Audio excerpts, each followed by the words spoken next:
A janitor and auto mechanic named Ronald James Reed died in 2014 at the age of 92 years old, leaving behind an astonishing secret. A secret so unfathomable that even those closest to him were completely in shock when they found out about it. It was a secret that nobody could have possibly guessed in 100 years. So what was his secret? Mr. Reed was from rural Vermont. He had spent his whole life sweeping floors and repairing cars at a gas station. He lived in a house he paid $12,000 for. His hobby was chopping wood in his yard, and by the time he passed away, he had amassed an incredible fortune of $8 million. Even more astounding, Mr. Reed had built this entire secret fortune all on his own, without any help or inheritance. So how did he do it? Well, it wasn't until after his death that those who knew Mr. Reed learned about his winning recipe. And here it is. The first ingredient was he saved what little money he could from what he earned fixing cars and sweeping floors. The second ingredient was he invested that money in blue chip stocks, trusted companies. And then, finally, he sprinkled in some time and some patience, and he sat back and allowed the power of compounding to do the rest. The most interesting thing about Mr. Reed's investing strategy was that it revolved entirely around his behavior and his habits. He employed simple discipline rather than complex science or mathematics to amass his fortune. He didn't have any fancy degrees, and nobody ever thought of him as a genius, at least not while he was alive. Maybe now we're all wondering. He also didn't have any family money, and he didn't win the lottery. Instead, he built a crazy fortune in a way that many people would consider plain old boring. He spent very little money. He saved everything he could. He invested in tried and true stocks. He did this habitually, and he waited patiently as his tiny savings grew. That was his secret. But you might be thinking, wouldn't a genius have a way better chance at getting wealthy than the average person? Well, in response to that question, the author gives us another example to ponder. An example completely on the other end of the spectrum. The author tells us about his encounters with a tech genius while working as a valet in college. The tech genius had made a fortune in his 20s designing and patenting critical Wi-Fi router components. He was a wildly successful guy with multiple successful companies, and he was widely recognized as a genius. He was also known for throwing his wealth around everywhere he went, just to be sure that everybody knew he was rich.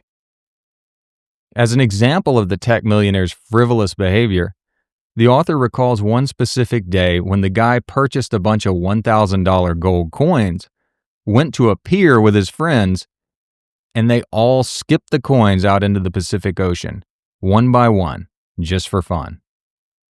This kind of reminds me of Rose from the Titanic when she threw that diamond in the water, but we can dig into the psychology of that strategy another day. So what happened to this technology genius who made millions in his 20s? Well, as you might have guessed, he went broke within a few years. As quickly as he had made his fortune, he lost it. And he certainly didn't lose his money for lack of brains. He had brains. He had the pedigree, he had the IQ, he had the good ideas, he had the business smarts, and all that. But he lost his money because of what he didn't have. He didn't have discipline, and he didn't have good financial habits. He lost his money because of the way he behaved, in spite of all of his gifts. But he was a genius, right? So what's going on here? Why did Mr. Reed, a janitor, end up with a fortune, and the tech genius ended up broke? This can be a hard concept to accept, because throughout our lives we're taught about finance in the same way we're taught about mathematics, through hard numbers and formulas. We're also shown ultra-wealthy people who are ultra-smart, and we're conditioned to believe that the super smart are the people who get ultra wealthy. In other words, we're conditioned to believe that the gifted, those born with special abilities, are the ones we can count on to get wealthy. Yet, on the other hand, you hear this and observe the world around you.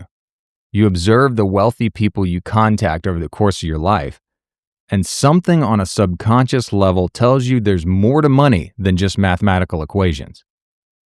That's because the reality is there's a lot of normal people out there building fortunes. No spectacular gifts, just habits and discipline and a long-term view of their finances. Their stories, however, do not have the same entertainment value as the tech millionaires, so you don't hear much about them. Well, that's what this book is all about. The author makes the point throughout The Psychology of Money that success in finance is more about behavior and habits than intelligence. In other words, money is about psychology more than anything else. Here's a quote from the author. "It's a soft skill where how you behave is more important than what you know." This is how we can explain the remarkable achievements of people like Mr. Reed, as well as the baffling failures of someone like the tech genius the author talked about. Now, as we go through this book together, I'm going to pick out the concepts that resonate with me most. But I want to list the chapters in this video just so you get an idea of what this book is about.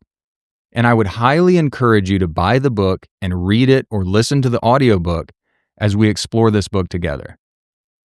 Although the videos I make can help you to grasp some of the main points of this book and help you to commit some of that material to memory, there's no substitute for getting the book and studying it. And this is definitely a book worth studying. So here are the chapters. Chapter 1, No One's Crazy. Chapter 2, Luck and Risk. Chapter 3, Never Enough. Chapter 4, Confounding Compounding. Chapter 5, Getting Wealthy versus Staying Wealthy. Chapter 6, Tails You Win. Chapter 7, Freedom. Chapter 8, Man in the Car Paradox. Chapter 9, Wealth is What You Don't See. Chapter 10, Save Money. Chapter 11, Reasonable is Greater than Rational. Chapter 12, Surprise. Chapter 13, Room for Error. Chapter 14, You'll Change. Chapter 15, Nothing's Free. Chapter 16, You and Me. Chapter 17, The Seduction of Pessimism. Chapter 18, When You'll Believe Anything. Chapter 19, All Together Now. Chapter 20, Confessions. I love this book, and I can't wait to jump into the next video and talk about it with you. Until the next video, please like and subscribe. Show me a little love so I can keep making these videos. And while I'm working on the next one, here's some other content you might enjoy. And remember, please share your thoughts and insights in the comment section of these videos. Your unique perspective matters to me and a lot of people on this channel.